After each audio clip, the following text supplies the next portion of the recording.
today I'm going to be going over some of the important differences between autosomal inheritance patterns and X-linked inheritance patterns. The human genome is supposed to have 23 pairs of chromosomes, and you get one of each pair from your father, one from your mother. You'll notice that they're paired, which means that when you're dealing with your genome, which is the actual setup for your genotype, which is what you have, there's two. So you get two slots. Whereas your phenotype is what trait you have as a result of those two spaces being filled by different alleles. The phenotype is a trait like your hair color or your height. Now, for those two spots, there's different types of alleles. We'll keep it simple with dominant and recessive. Dominant will do, for example, A. A is for being tall, that's the phenotype, where B will be recessive, where the phenotype is being short.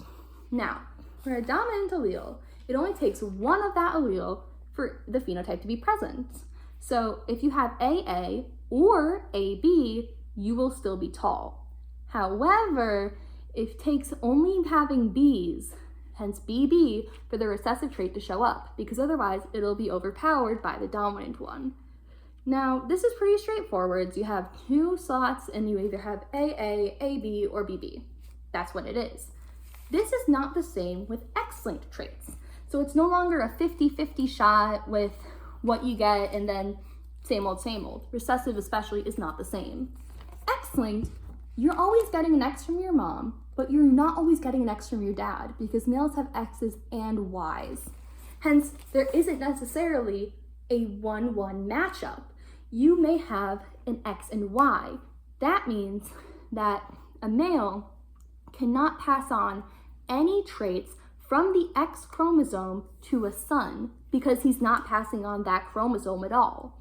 The same thing applies with daughters, but in the reverse, as everything on that chromosome, whatever that allele is, that thing, that has to be passed on to any daughter because that's the only one there is to give.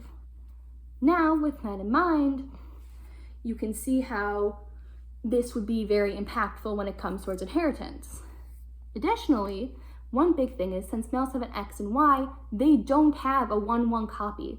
So being recessive isn't really as applicable in men with X-linked traits because an X-linked trait, regardless of whether it's dominant or recessive, is going in only one slot this time for males with the genotype.